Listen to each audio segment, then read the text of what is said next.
El inventor inquieto. Ese mes de enero, los estudiantes volvieron a Cachocolo. Una mañana, sentado junto a la carretera, los vi pasar, riendo y hablando de sus compañeros y sus profesores. Me fui a casa, me metí en mi habitación y cerré la puerta.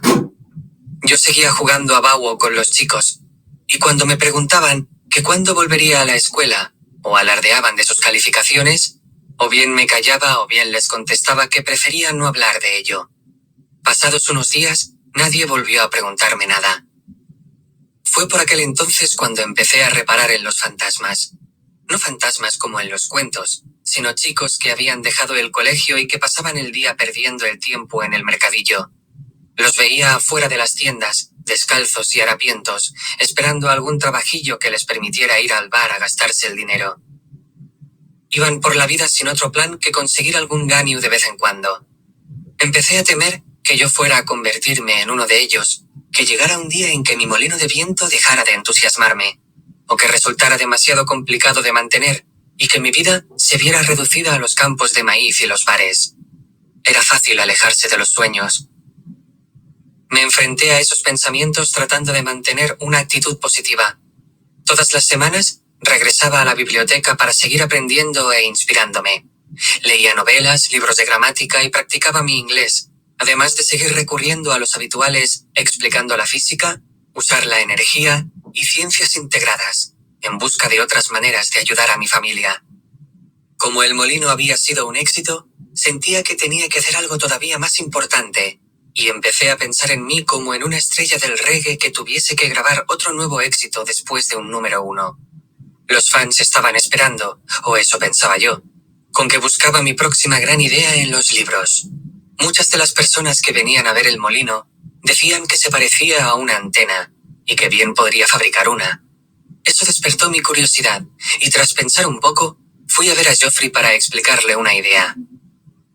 Oye, la gente no para de decirme que el molino les recuerda a una antena, así que vamos a darles una. ¿A qué te refieres? Creemos una emisora de radio. Esa misma tarde, nos pusimos a buscar en nuestro taller y encontramos 2 radios medio destartaladas.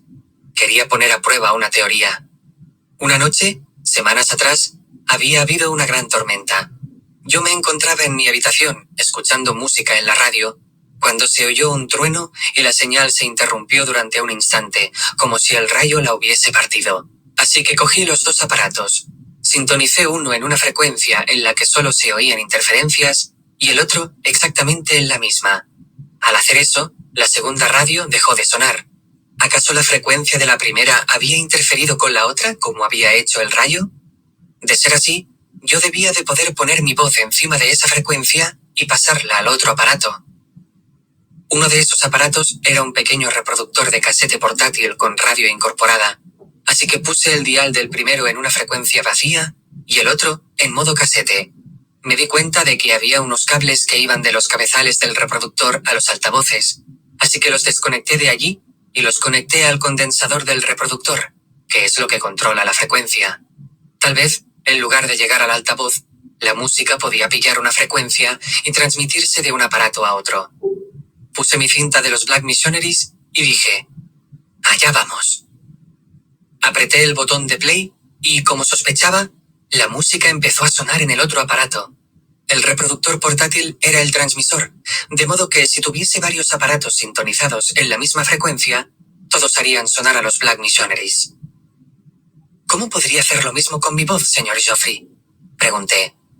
Desconecté los cables del condensador y volví a conectarlos a otro altavoz que había sacado de unos auriculares viejos, convirtiéndolo en un micrófono. Volví a apretar el botón y empecé a hablar por el micro. 1, 2, probando, dije. Oí mi voz saliendo por el otro aparato. Buenas tardes, Malawi. Les habla su presentador favorito, William Kamkwamba. Tengo a mi lado a mi estimado compañero, el señor Geoffrey. El programa que estaban escuchando ha sido interrumpido.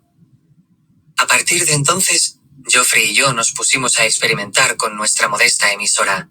Él salía al patio con la radio mientras yo me quedaba en la habitación y empezaba a cantar sus canciones favoritas de Billy Kaunda. Incluso estando fuera, Geoffrey podía oír mi voz perfectamente. No me corté. Van a sangrarme los oídos, gritó él al cabo de un rato. Pero sigue cantando, esto es una pasada.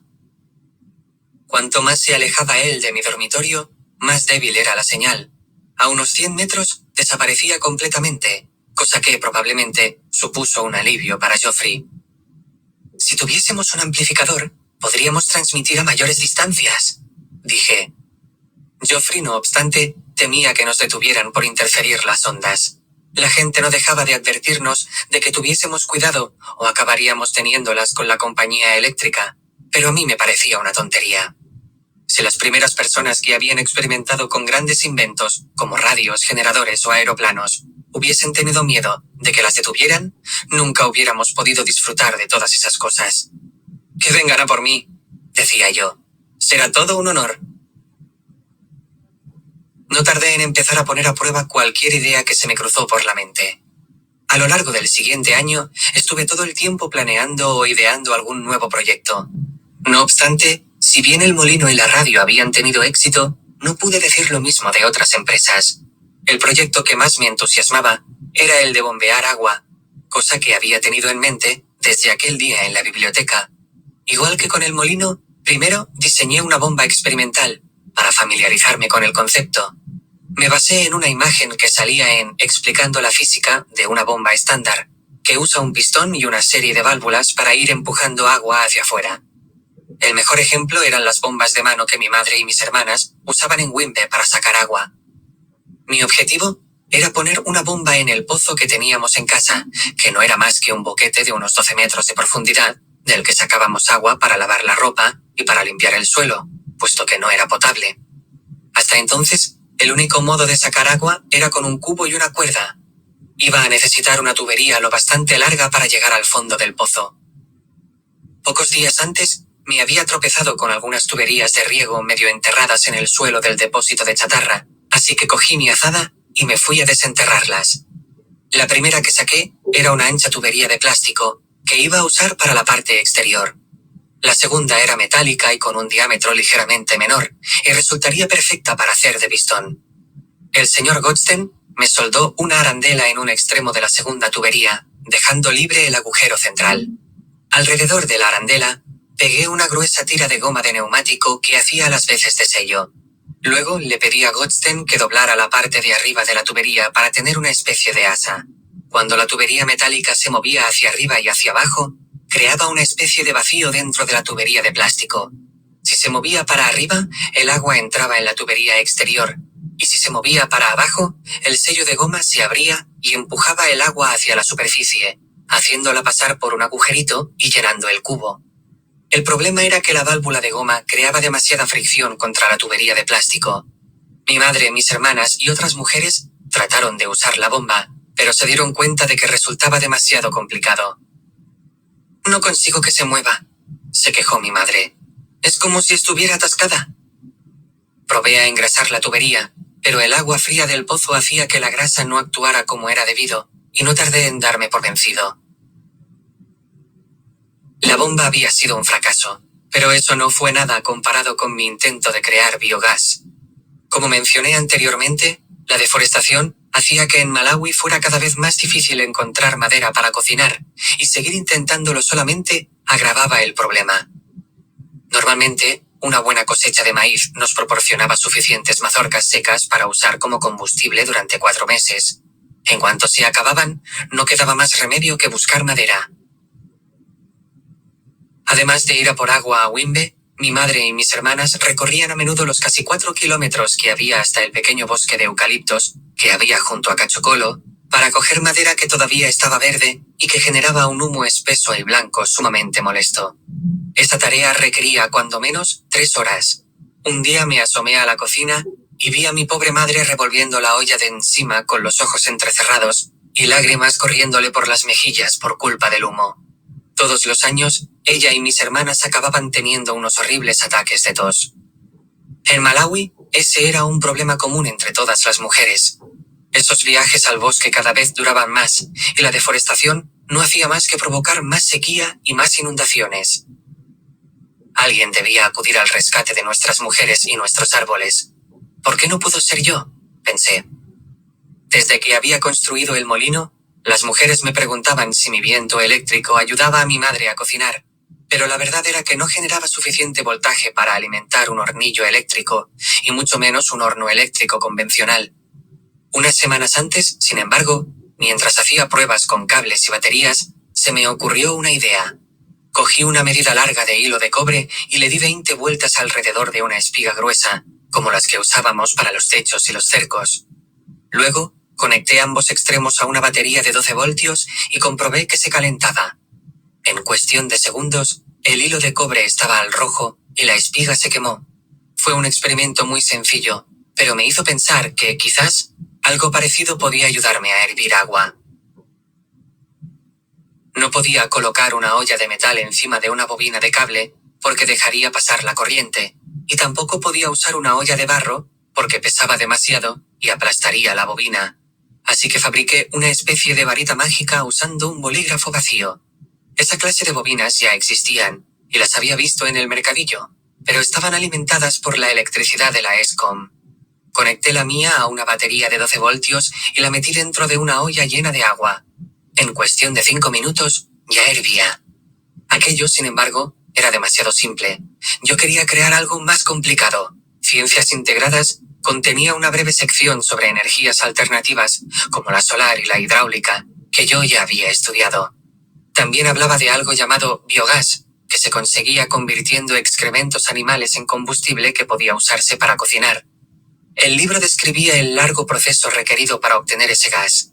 Había que enterrar los excrementos en un pozo y dejarlos meses y meses antes de que el gas pudiera ser pasado por una válvula. Pero yo no tenía tiempo para eso. No necesito un pozo, pensé, y tampoco hace falta que espere tanto. Así que decidí idear un plan. Sin que mi madre me viera, entré en la cocina y cogí la olla de barro que usaba para cocinar alubias.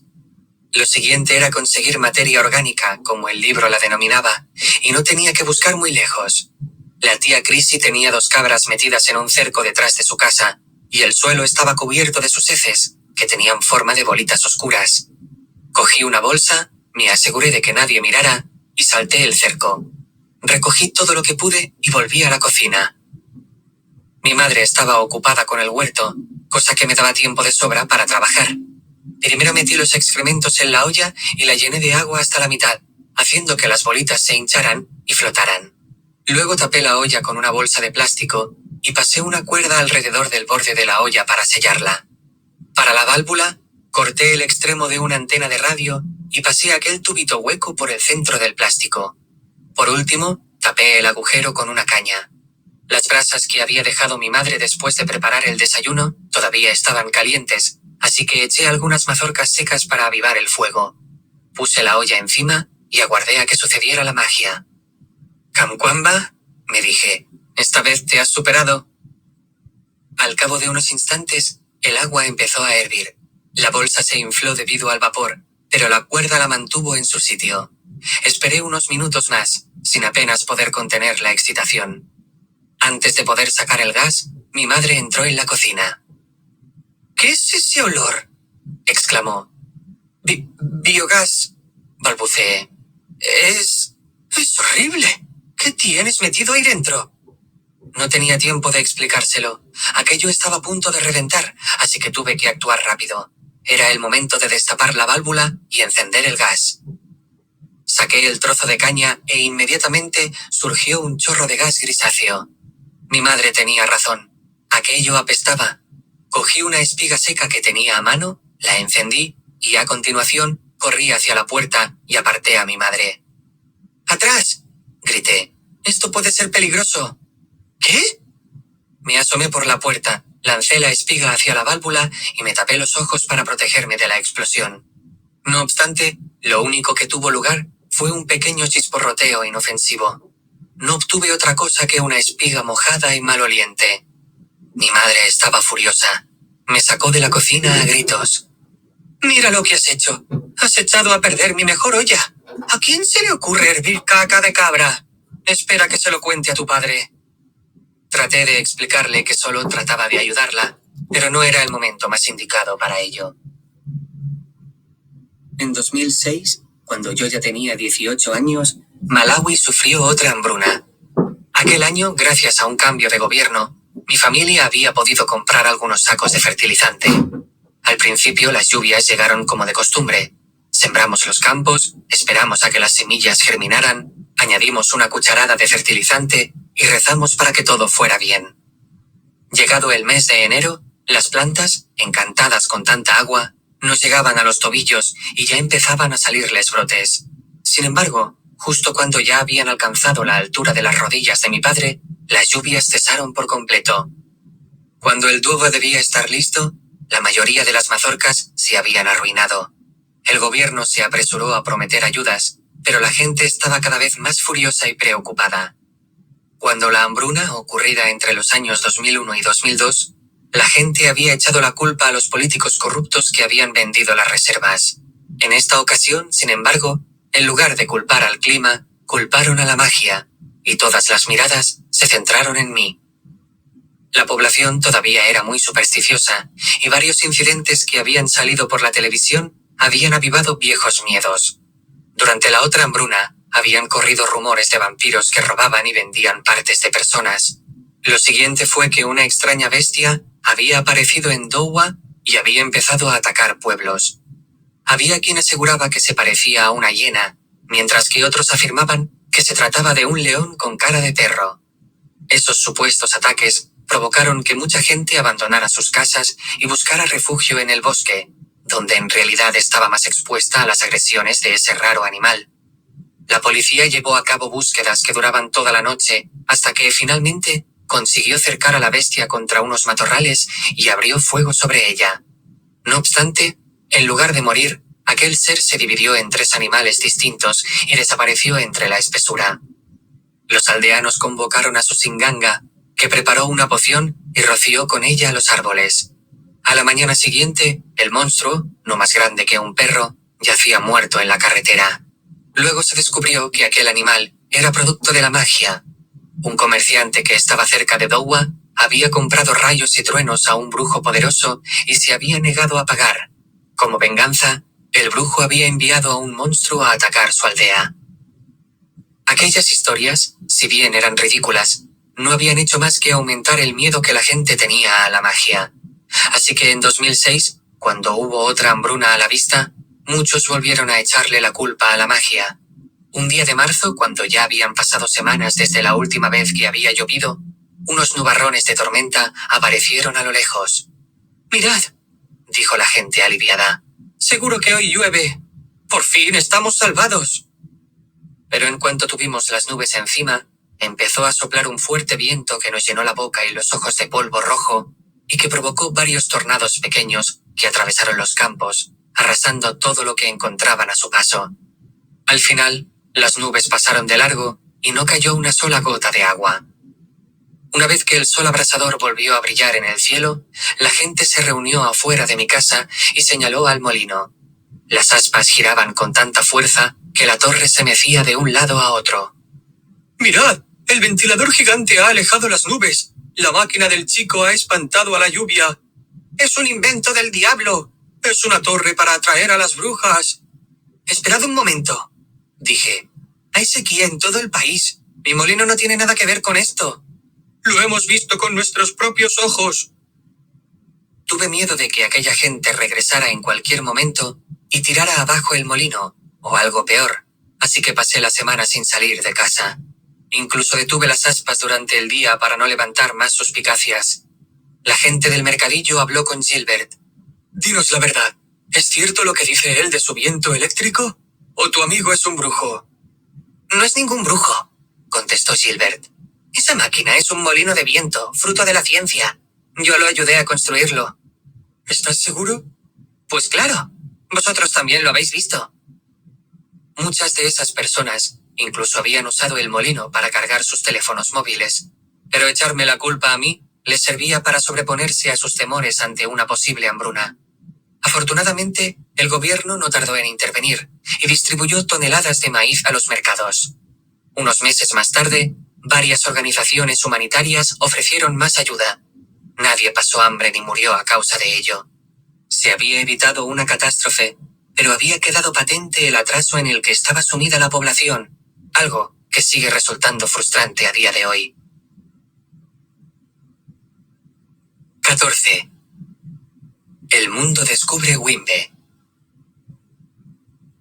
A pesar del incidente por culpa de la superstición, mi fama de inventor hizo que surgieran otras oportunidades. Ese mismo año, uno de los profesores de la escuela primaria de Wimbe me preguntó si yo estaría interesado en crear un club de ciencias para los alumnos. Mi molino le había impresionado, y quería uno igual para la escuela. Los alumnos te admiran, me aseguró. Tus conocimientos de ciencias serán un reto para ellos. Claro, dije. Cuente conmigo.